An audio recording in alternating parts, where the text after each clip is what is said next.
Case పెడితే police వాళ్ళు ఏం చేయాలి? కేసు రిజిస్టర్ చేసుకోవాలా? లేకపోతే వీడు మనిషి మంచివాడు కాదండి, వీడు సరైనడు కాదండి అని కేసు రిజిస్టర్ చేసుకోకుండా ఆగడానికి పోలీసులకు హక్కు ఉందా? పోలీసు వాళ్ళకి ఒక కేసు పెట్టాడు ఎవడో వచ్చి ఒక అమ్మాయి మీద. ఆ అమ్మాయిని తీసుకొచ్చేశారు, జైల్లో పెట్టేశారు. పెట్టేసి ఏం చేశారు?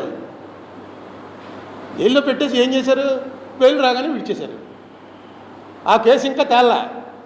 అప్పుడే ఆ అమ్మాయి మళ్ళీ వచ్చి నన్ను అన్యాయంగా కేసు పెట్టారంటే ఎస్పీలు, డీజీలు, పోలీసు వాళ్ళు ఎవడన్నా పని చేయగలడు అసలు? ఎందుకు తీసుకొచ్చారు?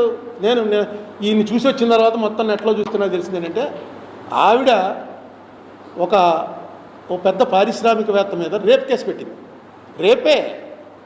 రేపు చేయడం ప్రయత్నం చేయడం కాదు, రేప్ కేసు పెట్టింది. ఆ రేప్ కేసుని విత్డ్రా చేయించమని ఎలాగోలాగా నీ దౌర్జన్యం చేసి ఆ అమ్మాయి చేత విత్డ్రా చేయించని ఎవడైతే ఉన్నాడో అతను ఎవడో ఏషియా ఖండంలో 7వ రిచెస్ట్, ఏషియా ఖండంలోనే రిచెస్ట్ వాళ్ళ వరుసలో 7వ వాడు. 2,35,000 కోట్ల రూపాయలు వాడి నెట్వర్త్, వాళ్ళ కంపెనీ వర్త్. వాడు వచ్చి అప్పటి సీఎం జగన్మోహన్ రెడ్డిని అడిగాడని, జగన్మోహన్ రెడ్డి తీసుకొచ్చి ఆ అమ్మాయి చేత చేసాడు. కేసు విత్డ్రా అయిందా లేదో తెలియదు, ఆ కేసు ఏదైందో తెలియదు. కానీ ఆవిడ వీళ్ళ మీద ఇచ్చిన కంప్లైంట్లు ఏం రాసిందంటే, ఆ కేసుకి నేను వెళ్లకుండా ఉండటం కోసం నన్ను తీసుకొచ్చి ఇక్కడ జైల్లో పెట్టారు.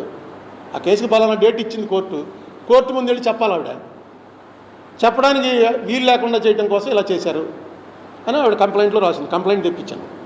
ఇదిగో ఇప్పుడు బాంబే వాళ్ళతో పంపించాను, ఎవరో తెలిసిన ఫ్రెండ్స్ ఉంటారు కదా, అక్కడ ఏమైందో కేసు అని తెప్పిస్తాను. ఇది చిన్న విషయం కాదు. ఇది అసలు పోలీసులు పని చేయాలా అక్కర్లేదా? ఏం చేయాలి? ఒకవేళ నిజంగా ఆవిడ వచ్చి నన్ను అన్యాయంగా కేసులో ఇరికించారని పెట్టాలంటే దానికి ఒక ప్రొసీజర్ ఉంది.